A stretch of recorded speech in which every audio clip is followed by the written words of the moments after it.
Hello students, continue करते हैं हम हमारे नेक्स्ट फीचर्स ऑफ एमएनसीज को। अभी तक मैंने आपके साथ 4 फीचर्स को डिस्कस किया है एमएनसीज के, कि इसका लार्ज साइज होता है, जितने भी हम इसके ऑपरेशंस देखते हैं वो इंटरनेशनल लेवल पर होते हैं।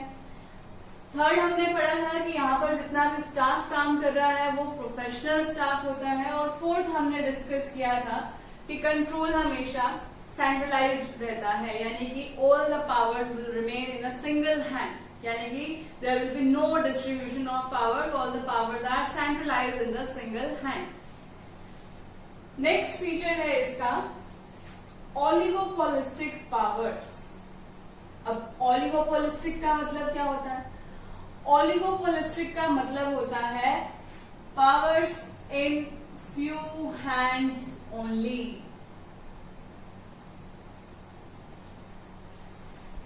अगर हम मल्टीनेशनल कंपनीज के बारे में बात कर रहे हैं तो हमें ये भी पता है कि मल्टीनेशनल कंपनीज जो है वो लार्ज स्केल पर ऑपरेट कर रही हैं। लार्ज स्केल पर अगर ऑपरेट कर रही है तो इसका मतलब वो लार्ज मार्केट एरिया को भी कवर करने में पॉसिबल है।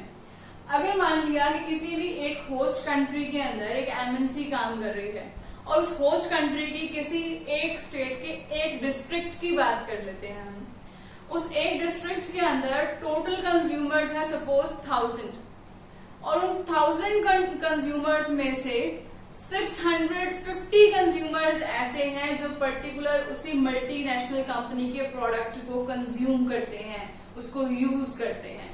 तो इसका मतलब जो भी एमएनसीज हैं उन्होंने क्या कर लिया, इस टोटल मार्केट का, यानी कि इस टोटल 1000 कस्टमर्स की मार्केट में से 650 कस्टमर्स उनके हैं, तो इसका मतलब 65% शेयर किसका हो गया? हमारे मल्टीनेशनल कंपनीज का।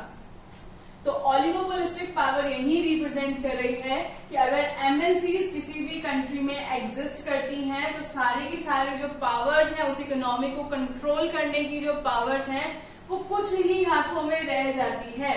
अगर ये एमएनसीज ना हो तो सारे स्मॉल स्केल एंटरप्राइजेस होंगे, वो लार्ज मार्केट एरिया को कवर ही नहीं कर पाएंगे, तो ऑब्वियसली कंट्रोल जो है वो डिस्ट्रीब्यूट हो जाएगा।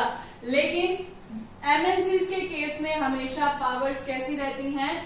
ओलिगोपोलिस्टिक रहती हैं। कभी कभी हम ये देखते हैं कि कुछ होस्ट कंट्रीज के अंदर वो सारी एमएनसीज इस तरह से कंट्रोल कर लेती हैं अपनी होस्ट कंट्री को कि उसे अपने अंडर ले लेती हैं, और उसके बाद अपने सारे रूल्स एंड रेगुलेशंस के अकॉर्डिंग अपने सेलिंग प्राइसेस वो डिसाइड करते हैं। नेचुरल रिसोर्सेज जो होते हैं होस्ट कंट्री के, उन्हें अंडर यूटिलाइज कर लेते हैं या फिर ओवर यूटिलाइज कर लेते हैं, यानी कि एक तरह से एमएनसीज उस होस्ट कंट्री का एक्सप्लॉयटेशन करना स्टार्ट कर देती हैं। इन्हें हम लिमिटेशन भी कंसीडर कर सकते हैं, बट फीचर में हमें सिर्फ इतना जानना है कि ओलिगोपोलिस्टिक का मतलब होता है powers in few hands only, और क्योंकि एमएनसीज का साइज बहुत ही लार्ज होता है इसीलिए जो पावर्स हैं वो बहुत ज्यादा मार्केट शेयर कवर कर पाती हैं, तो सारी की सारी पावर्स उसी एमएनसीज के हाथ में रहती हैं उस मार्केट को कंट्रोल करने से रिलेटेड। नेक्स्ट पॉइंट है हमारा सोफिस्टिकेटेड टेक्नोलॉजी। सोफिस्टिकेटेड का मतलब होता है लेटेस्ट। अगर आप किसी भी बिजनेस एंटरप्राइज से डिफरेंशिएट करना चाहते हो एमएनसीज को, तो आप नोटिस कर सकते हो कि जो स्मॉल स्केल एंटरप्राइजेस होती हैं जो मल्टीनेशनल नहीं है, वहां पर जो टेक्नोलॉजी होती है वो आउटडेटेड यूज हो रही होती है। लेकिन जो हमारी एमएनसीज है वहां पर हमेशा एक लेटेस्ट टेक्नोलॉजी को अडॉप्ट किया जाता है। हमारे जो मेथड्स हैं वो 2 तरह के मेथड्स हो सकते हैं। एक तो हमारी कैपिटल इंटेंसिव टेक्निक होती है और एक हमारी लेबर इंटेंसिव टेक्निक होती है। प्रोडक्शन के 2 मेथड्स हो सकते हैं। कैपिटल इंटेंसिव मतलब आपने पैसा ज्यादा लगा दिया, यानी कि इन्वेस्टमेंट ज्यादा कर दी, हाईली सोफिस्टिकेटेड लेटेस्ट टेक्निक वाली मशीन्स को इंस्टॉल किया और प्रोडक्शन को इंक्रीज कर लिया। दूसरा हमारा लेबर इंटेंसिव टेक्निक होती है, यानी कि आपने ज्यादा से ज्यादा वर्कर्स को अपॉइंट कर लिया है, रिक्रूट कर लिया है और उनसे आपने प्रोडक्शन को इंक्रीज करा दिया है। लेकिन एमएनसीज के केस में हमेशा किसके ऊपर स्ट्रेस दिया जाता है, इसी कैपिटल इंटेंसिव टेक्निक पर। तो इसीलिए यहाँ पर हमेशा टेक्नोलॉजी कैसी होती है, सोफिस्टिकेटेड होती है। एमएनसीज के पास लार्ज रिसोर्सेज होते हैं, large amount of funds available होते हैं, जिसकी वजह से वो ज्यादा कैपिटल इन्वेस्टमेंट कर पाते हैं और हमेशा अपनी टेक्नोलॉजी को अपडेटेड रखते हैं। Next and last feature is international markets. Multinational companies जो हैं उनकी जो मार्केट्स हैं वो इंटरनेशनल लेवल पर होती है। अगर मैं बात करूं कि हम कोई भी एक बिजनेसमैन है वो काम कर रहा है हरियाणा के अंदर, तो इसका मतलब वो सिर्फ इस स्टेट की मार्केट को कवर कर रहा है, वो हरियाणा की मार्केट्स को कवर कर रहा है, सिर्फ एक ही सिंगल स्टेट की। अगर मैं कहूँ कि कोई भी एक बिजनेस ऑर्गेनाइजेशन है वो इंडिया की सभी स्टेट्स को कवर कर रहा है, तो इसका मतलब उसका कंट्रोल नेशनल मार्केट्स पर है।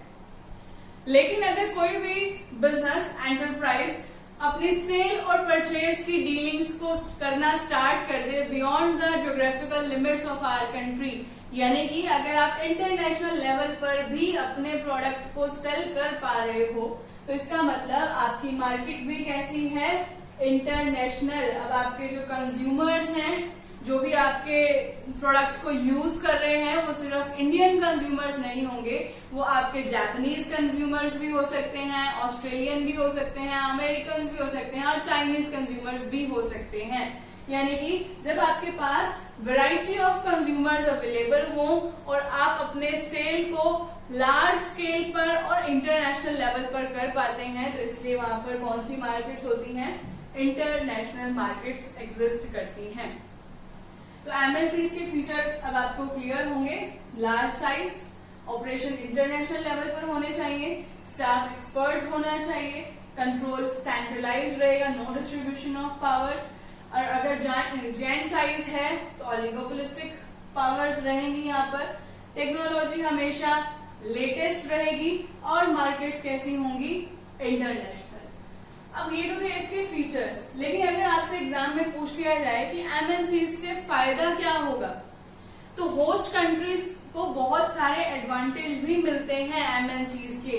अब जैसे क्या एडवांटेज मिलेंगे, किसी भी होस्ट कंट्री के अंदर अगर किसी भी मल्टीनेशनल कंपनी ने काम करना स्टार्ट कर दिया, तो वो क्या करेंगे, कैपिटल इन्वेस्टमेंट करेंगे। क्या वो अपनी कंट्री से, अपनी होम कंट्री से लेबर भी भेजेंगे होस्ट कंट्री में? नहीं। अभी मैं थोड़ी देर पहले आपसे मैकडॉनल्ड्स का एग्जाम्पल को डिस्कस कर रही थी कि जो मैकडॉनल्ड्स की कंपनी है उसने अपनी ब्रांचेस स्टार्ट की होस्ट कंट्रीज में। इंडिया का ये एग्जाम्पल ले लेते हैं। इंडिया जो है एक होस्ट कंट्री है उसके लिए, एमएनसी मैकडॉनल्ड्स की एमएनसीज के लिए। इंडिया के अंदर जहां जहां पर भी मैकडॉनल्ड्स के रिटेल आउटलेट हैं, क्या वहां पर उसकी होम कंट्री के एम्प्लॉइज काम कर रहे हैं? नहीं। यहाँ पर वो किसको जॉब प्रोवाइड कर रहे हैं, किसको जॉब अपॉर्चुनिटी दे रहे हैं? उसी होस्ट कंट्री की पॉपुलेशन को। तो इसीलिए इसमें हमें एडवांटेज भी मिल रहा है। क्या ये होस्ट कंट्री में एम्प्लॉयमेंट अपॉर्चुनिटीज को भी इंक्रीज कर रहा है। तो एक एडवांटेज हमें ये मिल रहा है। दूसरा एडवांटेज हमें ये भी मिल रहा है कि जो हमारी इकोनॉमी है वो टेक्नोलॉजिकली डेवलप हो रही है। अगर एमएनसीज ना हो तो इसका मतलब ग्लोबल लेवल पर कोई बिजनेस नहीं होगा, ग्लोबलाइजेशन की कोई एग्जिस्टेंस ही नहीं रह जाएगी। और जब ग्लोबलाइजेशन ही नहीं होगा तो किस तरह से हम इंटरचेंज करेंगे अपनी टेक्निक्स को, अपने काम करने के मेथड्स को? तो अगर आप किसी भी एमएनसी को अपनी होस्ट कंट्री में बिजनेस स्टार्ट करने की अपॉर्चुनिटी देते हो तो आपकी कंट्री की टेक्नोलॉजी भी हमेशा डेवलप्ड रहेगी। इसके अलावा मैनेजरियल डेवलपमेंट भी देख सकते हैं हम हमारी होस्ट कंट्री के अंदर। मैनेजरियल डेवलपमेंट कैसे? अब जहां पर एमएनसीज काम कर रही हैं जिन भी होस्ट कंट्रीज में, मैंने अभी बताया कि वो एम्प्लॉइज कहां से अपॉइंट करेंगी, उसी होस्ट कंट्री से अपॉइंट करेंगी। और जो एम्प्लॉइज वहां पर काम कर रहे हैं, हमने ऑलरेडी इसके फीचर में पढ़ा था, प्रोफेशनल मैनेजमेंट में मैंने आपको बताया था कि जैसे जैसे टेक्नोलॉजीज एडवांस होती जाती हैं वो अपने मैनेजमेंट को, अपने एम्प्लॉइज को ट्रेन करते जाते हैं, यानी कि उन्हें ट्रेनिंग प्रोवाइड करते हैं। तो इसका मतलब उनके मैनेजरियल स्किल्स भी क्या हो रहे हैं, इंक्रीज हो रहे हैं। क्योंकि अगर एमएनसीज को अपनी ऑर्गेनाइजेशन के अंदर, अपने बिजनेस के अंदर चेंजेस चाहिए, तो वो चेंजेस इंप्लीमेंट कौन कर पाएगा, उनके एम्प्लॉइज। और एम्प्लॉइज से अगर वो इम्प्लीमेंट करवाने हैं तो क्या करना पड़ेगा, उन्हें सिखाना पड़ेगा। तो यानी कि उनके भी स्किल की डेवलपमेंट हो जाती है। इसके अलावा प्रॉपर, या फिर हम बोल सकते हैं ऑप्टिमम यूटिलाइजेशन ऑफ रिसोर्सेज, कि जिस भी होस्ट कंट्री के अंदर वो काम कर रहे हैं वहां के रिसोर्सेज को वो बेटर वे से कंज्यूम और यूटिलाइज कर सकते हैं। जितनी भी स्मॉल स्केल एंटरप्राइजेस हैं उनके पास फाइनेंस की शॉर्टेज होती है, तो नेचुरल रिसोर्सेज अनएक्सप्लॉइटेड रहते हैं। लेकिन जो एमएनसीज हैं वो उन्हें प्रॉपरली और ऑप्टिमल यूटिलाइज कर सकते हैं। बट इसका मतलब ये नहीं है कि एमएनसीज की कुछ ड्रॉबैक्स ही नहीं है, इसके ड्रॉबैक्स भी हैं। कभी कभी ये प्रॉपर और ऑप्टिमम यूटिलाइजेशन की जगह हमारे नेचुरल रिसोर्सेज को एक्सप्लॉइट करना स्टार्ट कर देते हैं। एक लिमिटेशन ये है हमारे सामने। दूसरी लिमिटेशन ये है कि वेस्टर्न कल्चर हमारी इकोनॉमी को अफेक्ट करना स्टार्ट कर देता है। हम बिल्कुल कॉपी करना स्टार्ट कर देते हैं फॉरेन कंट्रीज की, जो कि एक सही सोसाइटल स्टेटस नहीं होता है। इसके अलावा अगर बहुत ज्यादा एमएनसीज किसी भी होस्ट कंट्री के अंदर होंगी तो वहां पर काम कर रहे small scale domestic business enterprises को सबसे ज्यादा लॉस फेस करना पड़ेगा। क्यों फेस करना पड़ेगा? एक तो वो डोमेस्टिक जो बिजनेस एंटरप्राइजेस हैं वो सरवाइव ही नहीं कर पाएंगे, क्योंकि उनके पास तो इतने फंड्स ही नहीं है कि वो इस एमएनसीज के साथ कम्पीट कर पाए।